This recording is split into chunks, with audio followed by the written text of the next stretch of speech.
Hello everyone, welcome back to my channel. This is me Amrita's colourful life में आप सभी का स्वागत है। कार्तिक पूर्णिमा के दिन हमने दीपदान के बाद हम निकल गए हैं वृंदावन धाम के लिए। पुर से हमारी ट्रेन वृंदावन के लिए थी, 20 घंटे की यात्रा।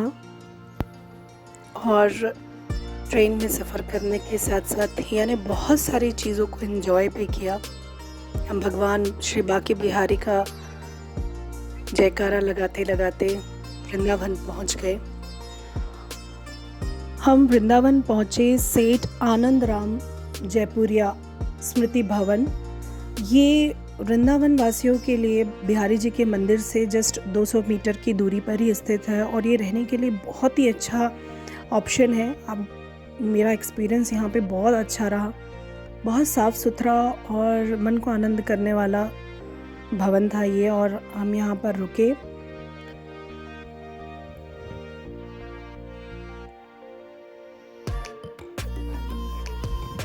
बहुत ही अच्छी फैसिलिटीज़ भी थी यहाँ पर। रूम भी बहुत साफ़ सुथरे थे, तो हमने यहीं पर रुकना सही समझा। हमने एक जो ड्यूप्लेक्स रूम होता है वो ले लिया था, बिकॉज़ हम 4-5 लोग थे। और यहाँ पर ही ऊपर के फ्लोर पे खाने का बहुत अच्छा प्रबंध है। शुद्ध शाकाहारी भोजन, ज़मीन में बैठकर भोजन का आनंद लेना। यहाँ के महाराज भी बहुत ही अच्छा भोजन। आपको अगर शुद्ध शाकाहारी और सात्विक भोजन करना हो तो यहाँ पर ज़रूर आप लोग आइएगा। 170 रुपीज़ की कंप्लीट थाली, पेट भर नाश्ता और खाना। इसके बाद हम निकल गए हैं बिहारी जी के दर्शन के लिए। तो ये रोड साइड लगी हुई ये दुकानें छोटी छोटी बहुत मन को आनंद करती हैं। सारी आपको पूजा सामग्री यहाँ मिल जाएगी।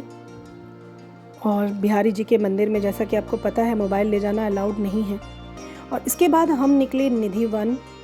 निधिवन में हमने एंटर किया। यहाँ की भी बहुत अच्छी स्मृतियाँ हमने ली। निधिवन अपने आप में बहुत ही मन को पावन कर देने वाला स्थान किया। कहते हैं रात को रास रचाने बिहारी जी, इन सारे जितनी यहाँ पर पेड़ है ना, ये सभी गोपियाँ बन जाती हैं और यहाँ रास रचाने आज भी बिहारी जी आते हैं। इसके पहले भी मेरा वृंदावन विज़िट हो चुका है। तो ये जो लताएं आप देख रहे हैं, अब तो वैसे निधिवन को पूरी तरह से कवर कर लिया गया, क्योंकि यहाँ बंदरों का बड़ा ही आतंक है। तो आप जब भी निधिवन आए तो चीज़ें लेकर हाथ में ना आए, नहीं तो आपको बंदरों के प्रकोप से कोई नहीं बचा सकता। इसलिए वैसे ये शेड भी लगाया गया है बांस का, चारों तरफ आपको पूरे निधिवन में दिखने को मिलेगा। और बात यहाँ की बहुत ज़रूरी है जो मैं आपके साथ शेयर करना चाहती हूँ, वो है निधिवन की रज, यानी कि धूल। कि अगर थोड़ी सी भी धूल अब अपने घर में लाएं और तुलसी की क्यारी में डाल दें, तो कहते हैं वृंदावन धाम का घर भी वृंदावन धाम की तरह पवित्र हो जाता है। देख रहे हैं ना आप, इस पावन धाम में सभी मग्न होकर नृत्य कर रहे हैं, कोई ऊंच नीच नहीं। निधिवन का रसपान करने के बाद हम आ गए हैं वृंदावन के इस्कॉन टेम्पल्स में। यहाँ पर भी बहुत ही अच्छी निष्ठा आस्था देखने को मिली। और वैसे पूरे वृंदावन में ही आप चारों तरफ देखेंगे, यहाँ कृष्ण भक्ति में लीन लोग आपको ज़रूर आकर्षित करेंगे। तो मेरा विचार है कि एक बार ज़रूर वृंदावन ज़रूर आइए। और यहाँ पर भगवान कृष्ण साक्षात अपनी भक्ति बरसाते हैं। तो देखिए, आप भी रसपान करिए।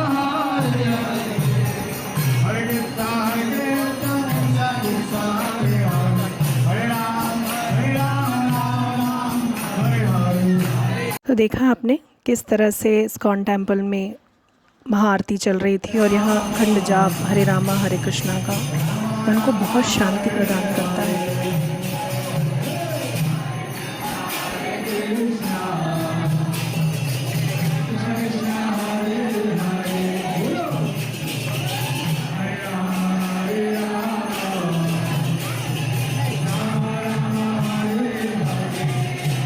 इस्कॉन टेम्पल, निधिवन और वृंदावन के बिहारी जी के दर्शन के बाद रात्रि के बाद हमने किया विश्राम। और यहाँ की स्मृतियाँ जो हैं कभी मिट नहीं सकती।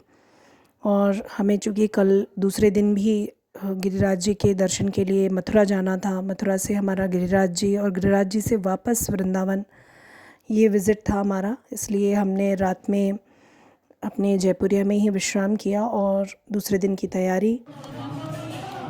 तो यहाँ पर हमने कुछ देर विश्राम भी किया और मन को बहुत शांति मिली। यकीन मानिए हमारा आना सार्थक हो गया था। और अब दूसरे दिन हम वापस निकल गए हैं मथुरा के लिए। मथुरा जन्मस्थली दर्शन के बाद हमें गिरिराज जी की परिक्रमा के लिए भी जाना था।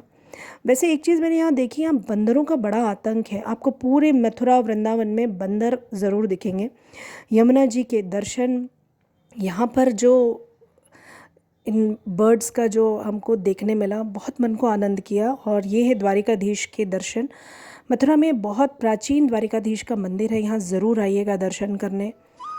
बहुत ही खूबसूरती से बनाया हुआ है। और अब ये देखिए हम आ गए हैं गिरिराज जी की परिक्रमा के लिए। ये 21 किलोमीटर की परिक्रमा है जो आपको कोई भी टेम्पो रिक्शा में आपको करवाई जाएगी। गाड़ी यहाँ पर आती नहीं है क्योंकि चारों गिरिराज जी को घेर तो दिया गया है, परंतु गांव है, इसीलिए बड़ी गाड़ियाँ यहाँ पर नहीं आती हैं। आपको ई रिक्शा या टेम्पो से ही ये परिक्रमा पूर्ण करनी होगी।